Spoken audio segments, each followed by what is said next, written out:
Hi guys.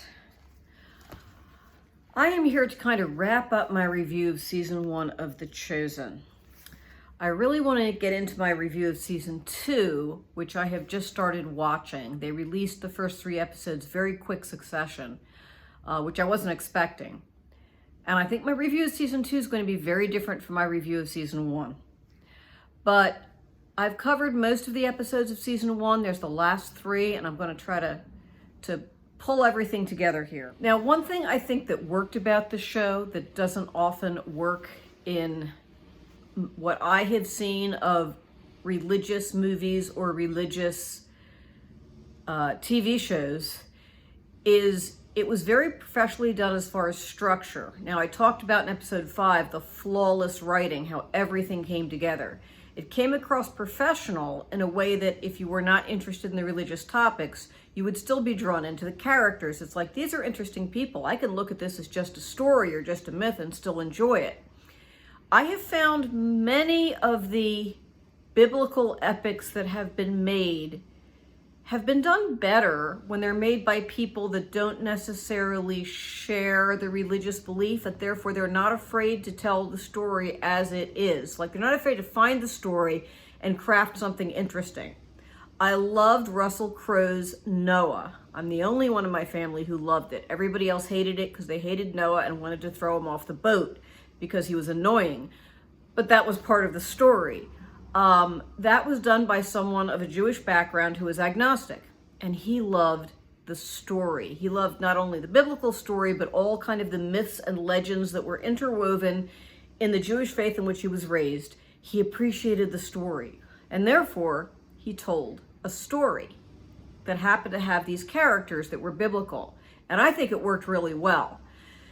I find, and I may be too harsh in my judgment, that a lot of directors of faith-based films or producers, they're trying to get across a message and they don't want anything to look bad.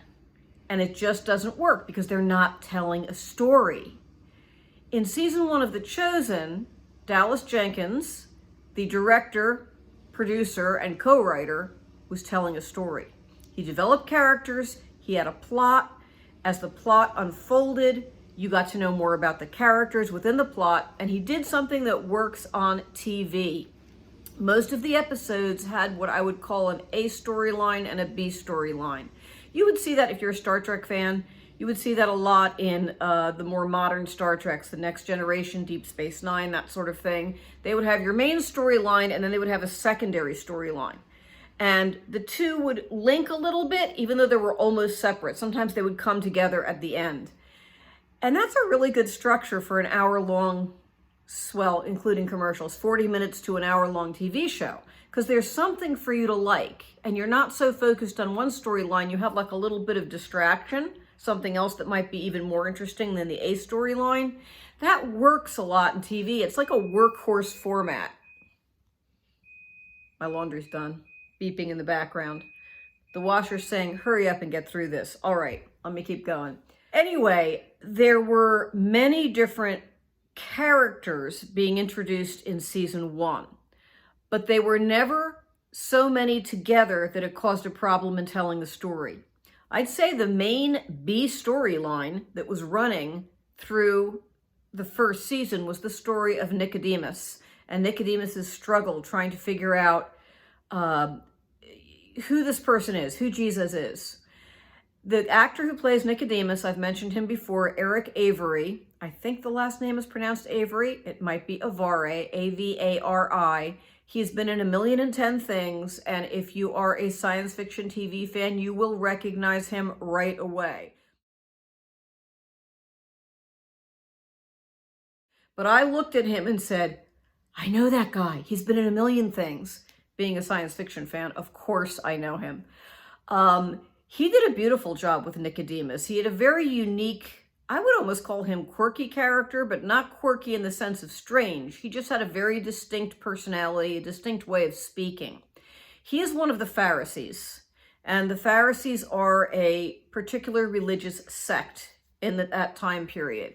It's funny because if you talk to Christians who've been brought up to say, oh, the Pharisees were the bad guys in this story, that's not completely historically correct. And talking to my Jewish friends were like, no, Pharisees were heroes. And it was because the Pharisees came out of a group when the Greeks had conquered Judea, and they tried to wipe out the culture and religion and make Greekify everything, Hellenize everything. Some people resisted that to the point of death. And out of that group came a group that became the Pharisees. They were determined to protect the culture and the religion and the rights and to keep it from being diluted and washed away by these conquering countries. So they were heroic in that, and they were correct in that. They were guarding the faith. Now, from a Christian perspective, and this is something I take personally, and anyone of a religious bent needs to take this personally because it's not just about the Pharisees. Once a particular group that was corrective has been in power a while, you're going to get all the problems you have of personalities. And when anyone gets ahead and gets power and gets respect, it is in human nature to have something distort inside you. The fact is, all of us seem to do better when we're persecuted. That sounds terrible.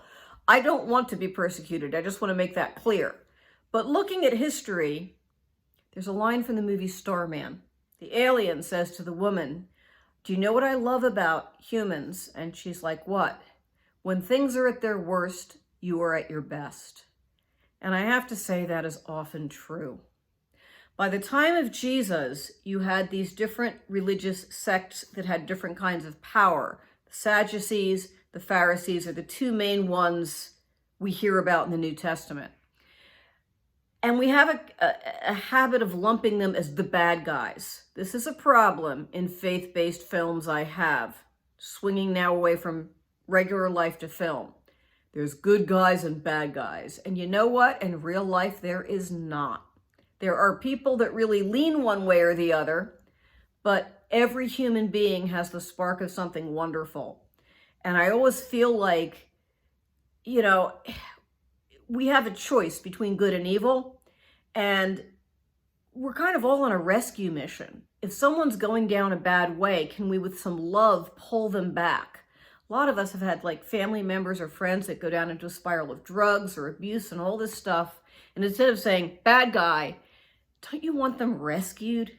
That doesn't mean we have the power to rescue them, but isn't that what you want? So in some of these faith-based films, they're just cardboard, good guys and bad guys. And of course, the people we are the good guys and everybody else is the bad guys. And I hate that. I hate that. So among Christians, Pharisees, bad guys. No, not bad guys. Human beings. A particular group that had done a very good thing and acted as a corrective influence that now, because it's made of humans and because there's a degree of power, is having some corruption. That doesn't make all the Pharisees bad. It doesn't make their ideas bad at all. It's what's being human. And all of us need to look at that in ourselves. There's a line Matthew had. The Roman guard who was guarding him said at one point, "Jews are strange." And Matthew looked at him and said, "People are strange." Okay, so there was that corrective thing that the guard, being a Roman, could not understand these people he was occupying, and he was looking at the things in them that seemed odd to him. Matthew corrected him. No, that's just human beings in general. That's not any one group. But I love that line. Anyway, in The Chosen, we have Nicodemus, who is a Pharisee, and he's got a lot of power and gets a lot of honor. But unlike someone who that swells their head, it leaves him feeling a little bit empty. He's looking for more. And this is when he witnesses, sort of secondhand, witnesses a miracle. He comes across Mary Magdalene, who had been possessed by 7 demons, which is exactly what it says in the Bible. Everybody who hasn't read the Bible seems to think Mary Magdalene was a prostitute. In the Bible, the only thing it says is she's a woman who was possessed by 7 demons, and Jesus cast the demons from her. That's Mary Magdalene's actual story in the Bible. Other than that, she's at the foot of the cross and she's at the resurrection. So there's a whole bunch of side stories about her that are, I don't know where they came from, other than historically, in a sort of male-dominated history, oh, an evil woman must be a prostitute. I mean, It never says that anywhere in the Bible about Mary Magdalene. So Nicodemus had tried to exorcise her in the first episode, and it didn't work. And then later he sees her and she's completely restored. And he knows a miracle has happened. So his storyline has been, how did this miracle happen? This God who I know so much about intellectually, who I really do worship, I'm just weary with the things of the world. Did he really do a miracle? Instead of Nicodemus saying, oh my goodness, it should have been me that did the miracle, he doesn't. He's like, there's a miracle. And that's wonderful, whether he does it or someone else does it. And that's a key point of Nicodemus. He is played perfectly by Eric Avari. Now, some of the other Pharisees around him, I also was drawn into their portrayal. You have Shmuel, who I love. I know he is going to end up being the bad guy. He's going down that path. But the way he's portrayed, he is a person who loves his faith, who was also excited by the thought of a possible miracle, but who's having his faith shaken. Because Shmuel is kind of a fundamentalist in that he sees things one way. This is how his religion is. And he's threatened by God doing anything outside of his rule box. He's not a bad person. The actor who plays him, oh my gosh, I'm going to have to put names down on the screen. I meant to have them up, but my iPad shut down. I got to think of his name. All right, it'll be in the screen under. He does such a great job playing this character because you feel for him. He is not a cardboard cutout bad guy, but you know by the end of the season, unlike Nicodemus, who is, wow, where is God taking me? This is different than what I thought. He is like, no, the law is God. He has that line where Nicodemus says, well, what if God does something outside what you'd usually think? And he talks about the law, and he says, no, the law is God. So all of a sudden, he's taken the beautiful law of God that God has given to help us have a relationship with God, and he's made those rituals God. And you know why he's done it at this point, because they've built it up. He is scared. He likes everything being orderly and in a rule box, and he's afraid. He's afraid of losing his tradition and his culture and having things go the way that they were when the Greeks came. He's worried about that, and you feel for him.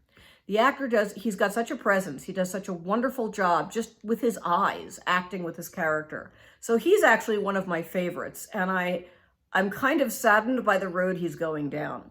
There is another Pharisee, Youi've, and I think I know which Youi've he is going to be. He is also kind of with Shmuel, and he is also very horrified by some of the laxity he sees going on. One thing about him that I find different from Shmuel is when he witnessed a miracle, or when he was given a line of correction at one point, he's very upset that Jesus is dining with prostitutes and tax collectors. And he asked one of the apostles, why does your master eat with these people? You know what they are, what they do? And Jesus walks up and says, healthy people don't need a doctor, sick people do. And the way the actor plays him, it's very, very subtle. I didn't even catch it till I was watching it the second time. You see him kind of go, almost like he's taking that line in. And the difference in Shmuel and Youi've, they both, and Joseph of Arimathea, they all love the law. They all love their faith. They all love God. But Shmuel is closed out of fear.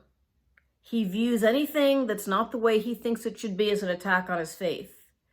Nicodemus is open. He has no courage. He has no courage to follow through, but he's open. And Youi've, he's sitting there and you think he's like Shmuel, and you just see that little flicker in his face and say, no, he's open too. There's a reason he's so defensive and protective, but he's open to saying, what is God doing now? Maybe it's not what I think. So I love those characters, and they are the B storyline really running through the whole thing in each episode. I love how it unfolds because I love how the actors accomplish this. At the end of season 1, we are going into Samaria, and it's setting up for season 2. Jesus is now going off onto his mission. He's had a public miracle. He's now started to preach. In episodes 6 and 7, you saw some of his the miracles that you hear most about in the Bible. You see some of those.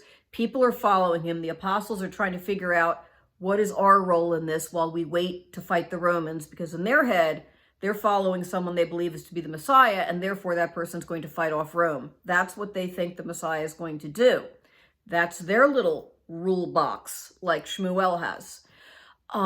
They're trying to figure out what their roles are. And at the end of this, Jesus is going into Samaria, which shakes up the apostles because they are Jews, and Jews and Samaritans don't like each other. There is a bigotry.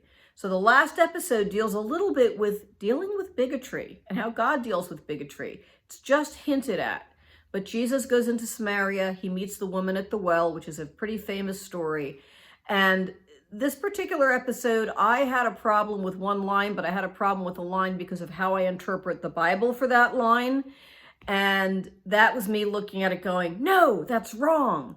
Jesus said to worship him in spirit and truth, and they're reducing it to that means your mind and your heart. I hate that because I love that line. We worship in spirit and truth, and there's so much outside of us in both those things. It's like, wow. So that's how that hits me. And when I saw how they did it, I said, no, that's wrong. And then Thomas wasn't laughing at me, but he's looking at me going, Mom, it's not a problem.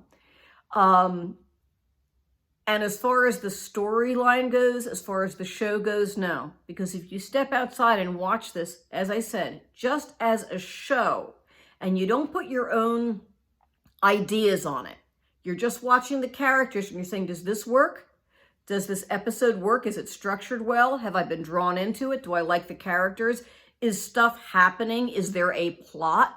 The answer to all that is yes. It might not completely fit my idea of how things are or were, but it's a pretty darn good story. So season 1 from me gets a big thumbs up.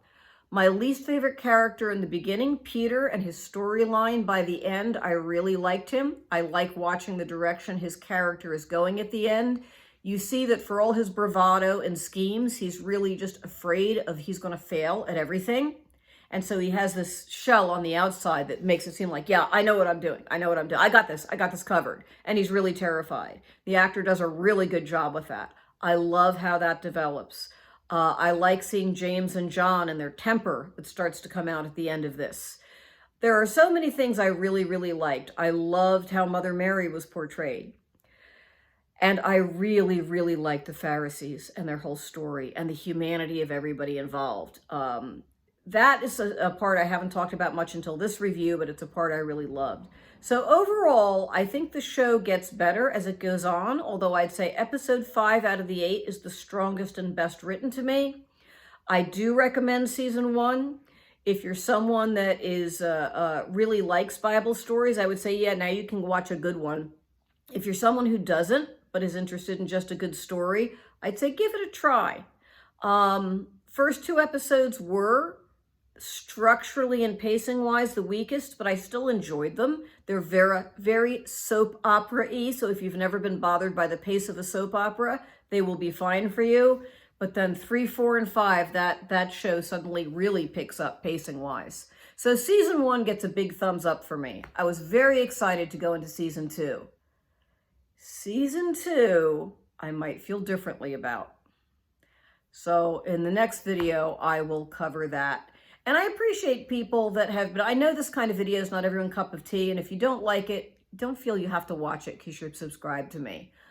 Oh, a long time ago, I said I was going to start doing some TV reviews on this channel, or was thinking about it, and I didn't follow through on it. And I said, gosh darn it, I'm going to follow through on it. I'm going to finish something I started, which is something I never do.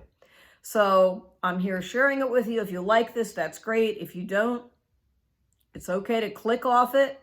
It's okay to give it a thumbs down if you want. And it's okay just to wait for my next unboxing video, which is the most common thing I do on this channel.